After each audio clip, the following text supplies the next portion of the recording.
Good morning all of you. ठीक है, आज हम लोग देखेंगे रिवीजन क्लास में बीएड और डीएड दोनों के लिए इंपॉर्टेंट क्वेश्चन है। पाठचर्या का नाम सुने। पाठचर्या क्या होता है, मैंने जो हम एजुकेशन पढ़ते लिखते हैं उसका मकसद क्या होता है, उसका महत्व क्या होता है, उसका उद्देश्य क्या होता है और होना कैसे चाहिए, तो इस पर हम चर्चा करेंगे। देखिए बीएड और डीएड दोनों के लिए इंपॉर्टेंट क्वेश्चन है। ठीक है, हम लोग रिवीजन क्लास में देख रहे हैं। ठीक है, BEd first year second year में भी आ जाएगा और पेपर F2 और H2 डीएड के लिए आ जाएगा। क्वेश्चन है राष्ट्रीय पाठचर्या में सम्मानित बिंदुओं पर प्रकाश करें। मैंने कहने का जो सिलेबस है, जो करिकुलम है, उस पर क्या करें, फोकस करना है, उसकी क्या करना है, उस पर चर्चा करना है। ठीक है, अब इनकी आवश्यकता क्या, इनकी नीड क्या है, इनका एम क्या है, इनका मेरिट क्या है, इनका डिमेरिट क्या है। ठीक है, इस पे हम लोग की चर्चा करना। तो सबसे पहले हमको जानना पड़ेगा कि राष्ट्रीय पाठचर्या क्या है। ठीक है, अब राष्ट्रीय पाठचर्या है क्या, इस पे हमको सबसे पहले क्या करना है, फोकस करना है। तो राष्ट्रीय पाठचर्या क्या, तो आप लोग नाम सुनेंगे एनसी, ठीक है, ERT, NCERT। तो जो भी पाठ्यक्रम होते हैं उसको क्या करता है, यही निर्धारित करता है एनसीईआरटी। ठीक है, तो एनसीईआरटी क्या करेगा, अपने आप उसको क्या करेगा, निर्धारित नहीं करेगा। उसका भी एक क्या होता है, शेड्यूल होता है, सिस्टम होता है। उस सिस्टम के अनुसार क्या करेगा, वो जो सिलेबस होगा, जो करिकुलम होगा, उसको निर्धारित करेगा। ठीक है, तो यहां पे हम देखें कि एनसीईआरटी के द्वारा पाठ्यक्रम का निर्धारण कैसे होता है। ठीक है, तो जानते हैं एनसीईआरटी का विचार कोई भी पाठ्यक्रम को पूर्ण रूप से क्या कहते हैं, निश्चित नहीं होता। कोई भी विषय वस्तु को तो क्या होता है, ये निश्चित नहीं होता है। उसमें उतार चढ़ाव की प्रक्रिया क्या होती है, चलती रहती है। और उस उतार चढ़ाव के माध्यम से हम क्या करते हैं, पाठ को, करिकुलम को हम निर्धारित करते हैं। तो ठीक है, तो यहाँ पे देखिए क्या कह रहा है पाठ्यक्रम। एनसीईआरटी का विचार था कि कोई भी पाठ्यक्रम पूर्ण रूप से क्या होती है, निश्चित नहीं होती है। ठीक है, निश्चित नहीं होती है। समय एवं धारा के साथ पाठ्यक्रम को क्या कहते हैं, परिवर्तन किया जाता है। ठीक है, समाज के विकास की प्रक्रिया के अनुसार ही राष्ट्र के पाठ्यक्रम की प्रक्रिया को तत्कालिक विकास। माने कहने का तात्पर्य क्या है, कोई भी सब्जेक्ट होता है, कोई भी करिकुलम होता है, क्या होता है, वह निश्चित नहीं होता है। वह समय आते हैं और उस समय धारा के अकॉर्डिंग क्या कहते हैं, उसको चेंजिंग किया जाता है। और वहां पे देखा जाता है कि राष्ट्र का प्रोग्रेस कैसा है, राष्ट्र में कैसी एजुकेशन होना चाहिए, उस अनुसार। जैसे आज ही हम लोग पेपर में न्यूज में देखे थे कि जो मैट्रिक का बोर्ड था उसको हटाकर क्या किया गया, इंटर का बोर्ड कर दिया गया। ठीक है, तो इसमें चेंजिंग बहुत सब हो गई। तो क्या जो मानसिकता होती है, जो साइंटिस्ट होते हैं, जो साइकोलॉजिकल होते हैं, क्या करते हैं, इस पे विचार करते हैं और उस विचार के अनुसार क्या जो है उसको चेंज किया जाता है। क्या आज तक कोई ऐसा सिलेबस है, कोई करिकुलम है, कोई पाठ्यक्रम है जो साफ निश्चित किया गया? बिल्कुल नहीं। उसमें क्या होता है, समय, परिस्थिति, छात्र को देखते हुए क्या करते हैं, हम उसको क्या करते हैं, डिवाइड करते हैं और फिर उसको हम ऐड भी करते हैं। जो पुरानी कहानी थी, जो पुरानी विषय वस्तु थी, आज उसको हटा दिया गया करिकुलम से। आज से कुछ वर्ष पहले जिस समय हम लोग 10th में थे, उसे 1 से 2 ईयर पहले क्या, उस समय 9th और 10th दोनों को मिलाकर क्या होता, मैट्रिक का एग्जाम होता था। 8th क्लास में हम लोग का मैट्रिक का एग्जाम हुआ। उसके बाद क्या हो गया, 1 से 2 ईयर चला, उसके बाद फिर उसको हटा दिया गया, तब 10th मैट्रिक हुआ। एक बार आपको भी याद होगा कि 8th क्लास में बोर्ड लगा था। पहले कितना था, समझिए कि 9th और 10th में समझिए कि 20 पेपर आपको पढ़ना पड़ता था। उसको हटाया गया, केवल 10th को किया गया। उस समय हम लोग, इस समय 900 का एग्जाम होता था मैट्रिक का। आज कितना का, आज 500 का एग्जाम हो रहा है। क्या हो, जो सिलेबस है उस सिलेबस को क्या कर दिया, कम कर दिया गया। जितनी उसकी आवश्यकता है उतनी कर दी गई। तो एनसीईआरटी क्या है कि पाठचर्या में समाहित बिंदुवार समस्या जो क्या उसको लीगल रहेगा उस पर विशेष फोकस किया जाता है। ठीक है, तो अब यहां पे देखेंगे कि क्या इसके क्या है, सम्माहित बिंदु कौन कौन से हैं, वो क्या करता है, वो कैसे कैसे क्या करता है, उसको प्रभावित करता है। ठीक है, और उसमें चेंजिंग करने के लिए कौन कौन सी बिंदुओं पर क्या होता है, विशेष फोकस करने की क्या होती है, जरूरत होती है। तो देखिए इसमें क्या है, सम्माहित बिंदु। ठीक है। अब फर्स्ट में इसमें समाहित बिंदु क्या है? फर्स्ट में समाहित बिंदु है क्या? भाषीय शिक्षा का समावेशन, भाषीय शिक्षा का समावेशन। अब भाषीय शिक्षा का समावेशन क्या होता है? माने inclusive of language of education. ठीक है, माने समावेशिक शिक्षा क्या है? लैंग्वेज ऑफ एजुकेशन, माने अनुसार, माने भाषा के अनुसार क्या होना चाहिए? राष्ट्र या देश विदेश की शिक्षा होनी चाहिए। कहने का तात्पर्य, जब हम क्या है, हमारी मातृभाषा हिंदी है, तो हम इसको छोड़कर क्या अलग जा सकते हैं? बिल्कुल नहीं जा सकते हैं।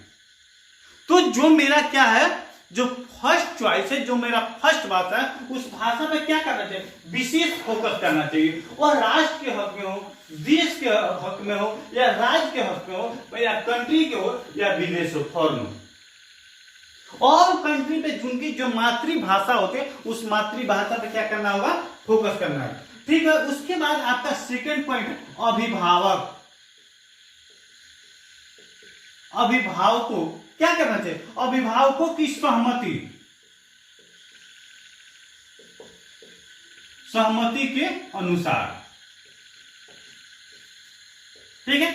हो सकता है कि आवश्यकता के अनुसार और पाठ्यक्रम के निर्माण के समय माता पिता अभिभावकों का भी क्या होना चाहिए? विचार लेना चाहिए।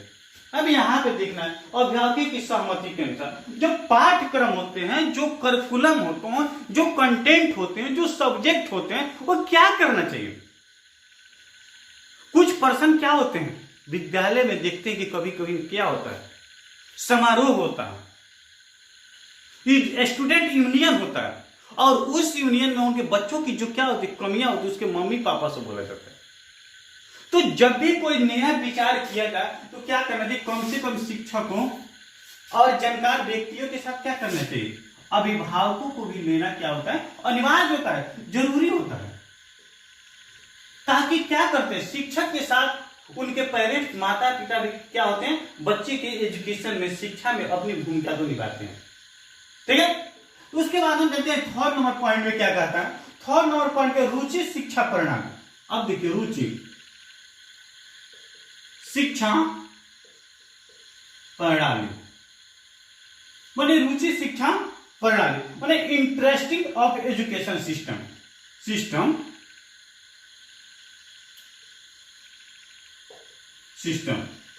इंटरेस्टिंग ऑफ एजुकेशन शिक्षा। अब रुचि शिक्षा प्रणाली, हम क्या करें, ऐसे पाठ्यक्रम को क्या करें, लागू कर दें ताकि बच्चा का उसमें इंटरेस्ट नहीं हो, रुचि नहीं हो। तो सबसे पहले हमें क्या करना चाहिए, बच्चा को भावना को समझना चाहिए, और उस भावना के अनुसार हमें क्या करना चाहिए, एजुकेशन देना चाहिए, ताकि बच्चा क्या करे, उसको समझ सके, अपनी जो प्रॉब्लम है उसको क्या करे, सॉल्व कर सके। अब बच्चा को बनना है क्या, शिक्षक बनना है। अब उस बच्चे को हम डॉक्टर बना दें, इंजीनियर बना, तो क्या वो संभव है? उसको कैच करने वाला होगा तब तो होगा। तो इसीलिए कहा जाता है कि सबसे पहले जब एजुकेशन दिया जाए, जब शिक्षा दिया जाए, तो सबसे पहले हमें फोकस क्या चीज पे करना चाहिए, बच्चा पे फोकस करना, कि बच्चा का क्या है, उस विषय में, उस सब्जेक्ट में, उस एनसीईआरटी के करिकुलम में बच्चा उस लायक है या नहीं है। ठीक है। उसके बाद हम फोर्थ नंबर में देखते हैं, रुचि तो समझ गए कि सबकी रुचि क्या होती है, अलग अलग होती है। दुनिया के कोई ऐसे व्यक्ति नहीं जिनकी रुचि क्या होती है, एक समान होती है। उसके बाद सामाजिक भावनाओं के अनुसार, अब देखिए सोसाइटी के अनुसार, सामाजिक भावना के अनुसार। ठीक है। अब सामाजिक भावना के अनुसार समाज में अनेक प्रकार के भेदभाव होते हैं और इसकी चर्चा करना चाहिए। एजुकेशन समाप्त नहीं होता है। समाज जब रहते हैं, जिस समाज में रहते हैं, उस समाज में अनेक प्रकार की भेदभाव होती है, अनेक प्रकार के जातिगत क्या होती है, समस्याएं, प्रॉब्लम आती है। लेकिन उससे शिक्षा के माध्यम से उस सारी समस्या को क्या करना चाहिए, हल करना चाहिए। और बच्चे के जो एजुकेशन होता है, जो शिक्षा प्रणाली होती है, उसको क्या होना, समाप्त होने से क्या करना चाहिए, रुकना चाहिए।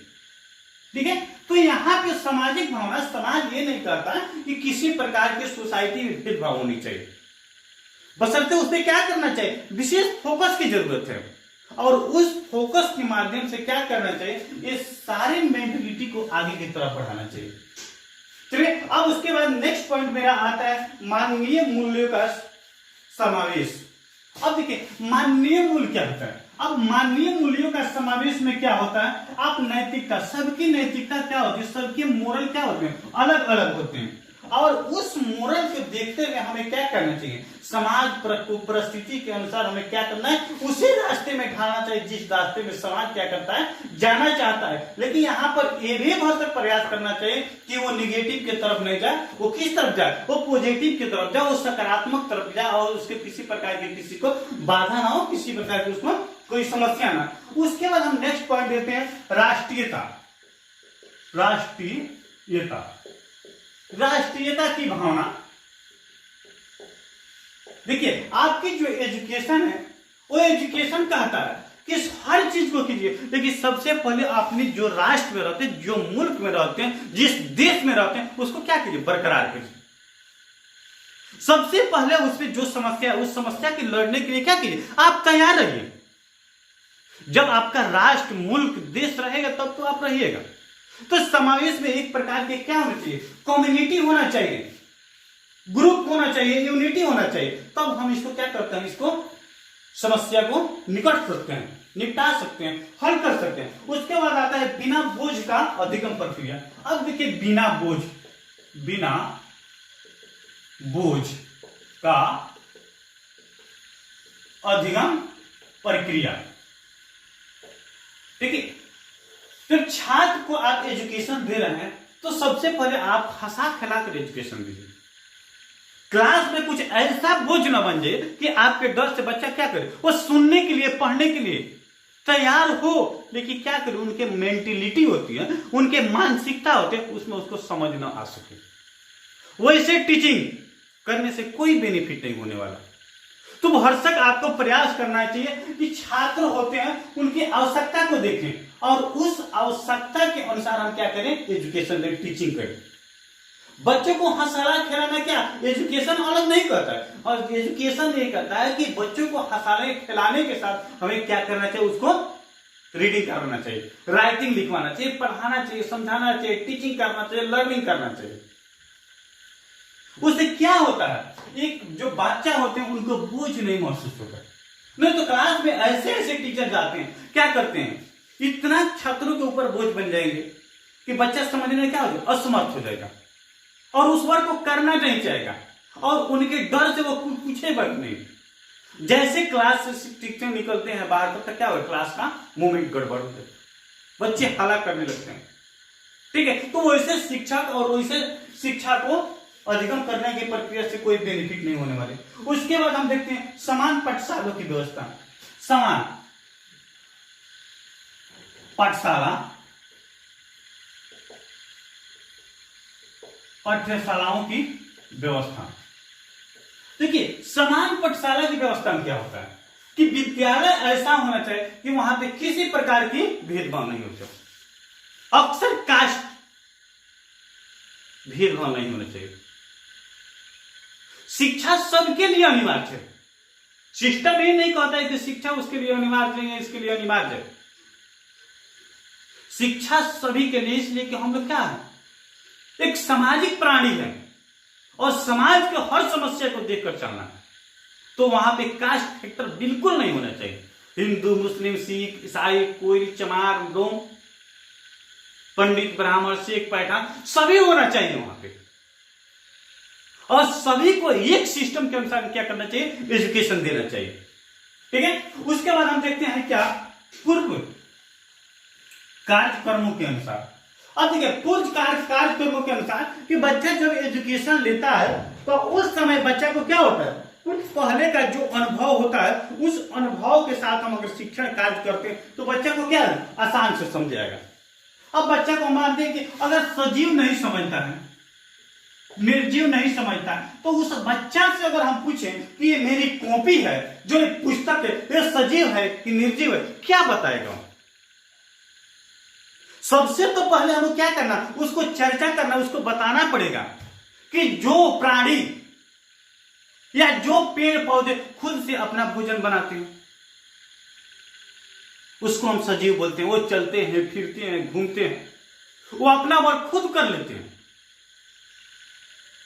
वही प्राणी जो अपने खुद से अपना भोजन बनाने में क्या होते हैं, असमर्थ होते हैं, जिसको हम निर्जीव मानते हैं। अब जैसे ये क्या है, मार्कर है, निर्जीव है, एक घड़ी है, निर्जीव है, एक कॉपी है, निर्जीव है। क्या यह दूसरे के आश्रित है, ये हम अपनी आवश्यकता के लिए करते हैं। लेकिन जैसे मैं चलता हूं, फिरता हूं, घूमता हूं, खाता फिरता, क्या है, सब सजीव है। मेरे आंखों के सामने पेड़ पौधे दिखाई दे रहे हैं, हरे भरे, क्या सब सजीव है। तो बच्चों को ऐसा एजुकेशन दीजिए कि बच्चा क्या करे, वो पहले के अनुभव के साथ अगर उसे जोड़कर क्या करें, शिक्षण कार्य कर रहे हैं, तो उसको आसान लगेगा, उसको रुचि लगेगा और उसको समझने के लिए क्या होगा, वो तैयार होगा। ठीक है, तो सबसे पहले कुछ कार्यक्रम जो पहले किया होता है, उस कार्यक्रम के साथ क्या होना चाहिए, उसका लगाव होना चाहिए। विद्यार्थियों की स्वतंत्रता, तो स्वतंत्रता नाम हम हमेशा सुने, एक दो सेंस जो पढ़े थे किशोरावस्था पर, उसमें देखते स्वतंत्रता, फ्रीडम, आजादी। जब बच्चा किशोरावस्था में पढ़े, 12 से 18 वर्ष का बच्चा होता है, क्या होता है, सब आजाद रहना चाहिए, स्वतंत्र रहना चाहता है, वो किसी को बात को सुनना नहीं चाहता। तो जब एजुकेशन करे तो बच्चों के बीच बीच में क्या करें, मौका दे स्वतंत्रता, उसे कुछ पूछें, उसे कुछ सुने, उनको विचारों के जाने। सब क्या है, एजुकेशन को आगे बढ़ाने का एक जरिया है। ठीक है, उसके बाद हम देखते हैं, ठीक है, कुछ कार्यक्रमों को असफलता का विचार। अब ये भी हमें देखना पड़ेगा कि बच्चे असफल होते क्यों हैं। कहीं ना कहीं उसमें कोई ना कोई त्रुटि है और उस त्रुटि के कारण बच्चे क्या होते हैं, असफलता प्राप्त करते हैं। अध्यापक शक्तिकरण का समावेशन, पढ़ाने से पहले उसे समझा लेना चाहिए। जब शिक्षक क्लास में जाते हैं तो उस समय शिक्षक को जिस चीज को पढ़ाना है वो डायरेक्ट क्या करे, पुस्तक ना उठाए, और पुस्तक उठाए वो क्या करें, वो पढ़ना प्रारंभ कर दें। उससे क्या होगा, बच्चा को समझ में नहीं आएगा। आप जिस चीज पे फोकस करना चाहते हैं उस पे क्या करें, सबसे पहले आप क्या कीजिए, मेंटेलिटी बनाएं, आप उसको पढ़े, आप उसको समझे, उसके बाद क्लास में जाए तो सबसे पहले उसको लेक्चर दें, समझाएं, उसके बाद उस कंटेंट के विषय में क्या करें, छात्रों को लिखाएं, तब तो बच्चा समझेगा। ठीक है, उसके बाद हम देखते हैं अध्यापकों की शक्तिकरण हो गया। पर शिक्षक ऐसा होना चाहिए कि जिस चीज को करना है उसको सबसे पहले वो खुद करे। हमें कल क्या पढ़ाना है विद्यालय में, आज खुद से अगर हम पढ़ कर जाएंगे तो उसको क्या करेंगे, हम उसको अच्छा से मोटिवेट करेंगे, अच्छा से समझाएंगे। अगर वहीं हम पढ़ कर नहीं जाएंगे तो समझाने में क्या होगा, मजा नहीं आएगा। इसलिए कि हमें भी क्या होगा, हेजिटेशन होगा उस पर चर्चा करने के लिए। ठीक है, उसके बाद हम देखते हैं क्या, अनुदेशन का माध्यम, विवादित विषय पर पहले विचार करने और जरूरत के अनुसार क्या करना चाहिए, उसे ढालना चाहिए। कुछ सब्जेक्ट, कुछ विषय कुछ ऐसी होती है जिसमें वो विवाद खड़ा हो जाता है, जातिगत समस्या आ जाती है। ठीक है, तो उस पर सबसे पहले हमें विचार करना चाहिए। अब एक क्लास है, वो क्लास में हिंदू स्टूडेंट है, मुस्लिम स्टूडेंट, अक्सर बोल रहा है सर संस्कृत पढ़ाई, अक्सर बोल रहा है कि उर्दू पढ़ाई। ठीक है, तो हमें क्या करना चाहिए, उस समस्या को सबसे पहले निचोड़ निकालना चाहिए कि हमें क्या करें कि उसकी समस्या वहां पे न आ सके, कोई प्रॉब्लम क्रिएट ना हो सके। तो उसके लिए हम क्या करें, उर्दू के लिए अलग टीचर रखें, संस्कृत के लिए अलग टीचर, और उस क्लास को हम क्या करें, डिवाइड कर दें। तो ऐसे ऐसे जो प्रॉब्लम है छोटी छोटी जब क्रिएट होती है उस पर भी विचार करना चाहिए। कक्षा कक्ष प्रबंधन पर विचार करना चाहिए। जब कक्षा कक्ष में जाते हैं तो सबसे पहले कक्षा की जो एक्टिविटी होती है उस एक्टिविटी को देखें और उस पर ध्यान दें कि क्लास में मार्कर है, चौक है, बोर्ड है, डस्टर है, ब्रेंच है, डेस्क है, टेबल है कि नहीं पर्याप्त मात्रा में। अगर पर्याप्त मात्रा में है तो ठीक है, अगर पर्याप्त मात्रा में नहीं होगा तो क्या होगा, वहां विवाद खड़ा हो। सब स्टूडेंट है, 80 बैठ गए, 20 खड़ा है, क्यों खड़ा है, ब्रेंच नहीं है। जब ब्रेंच नहीं होगा तो क्या करेंगे, वहां पे बाधा उत्पन्न करेंगे, जिसकी वजह से जो क्या होगा, एजुकेशन होगा, परिपक्वता नहीं आएगी, समस्या खड़ा होगी, आपकी वाणी, आपकी बात को सुनने में क्या होगा, असमर्थता दिखाई गई। ठीक है, उसके बाद हम अब देखते हैं, अंतिम तरफ चलते हैं, धर्मनिरपेक्षता का सम्मिलित। हमारे देश में सभी जाति के लोग रहते हैं, सभी के मान सम्मान दिया जाना चाहिए, वो हिंदू हो, मुस्लिम हो, सिख हो, ईसाई हो। जब हम जिस समाज में रहते हैं, जिस सोसाइटी में रहते हैं, वहां पे हिंदू, मुस्लिम, सिख, ईसाई सभी श्रेणी के लोग रहते हैं। सबकी भावना, सबकी बात को हमें क्या करना चाहिए, सुनना चाहिए, उस पर गौर करना चाहिए, उस पर विचार करना चाहिए। तब क्या होगा, वो हमारी समस्या का निदान हो सकता है। ठीक है, तो आज क्या है, ये बिंदुवार समस्या थी। इसके बाद हम लोग सेकंड पॉइंट और सेकंड क्लास में देखेंगे कि उनकी आवश्यकता क्या है, उनका लक्ष्य क्या है, ठीक है, उनका बाधा क्या है। ठीक है, वो जनरली हम समझे कि क्या उनसे पाठ्यक्रम एनसीईआरटी बोलता है, एनसीईआरटी का कहने का तात्पर्य। ठीक है, तो आज की क्लास को हम लोग यहीं पे एंड करते हैं। मैं MD Ashraf Gaddi, Chanakya college of education Bettiah. इसी के साथ आप सभी को मेरे तरफ से बहुत बहुत धन्यवाद। थैंक्स।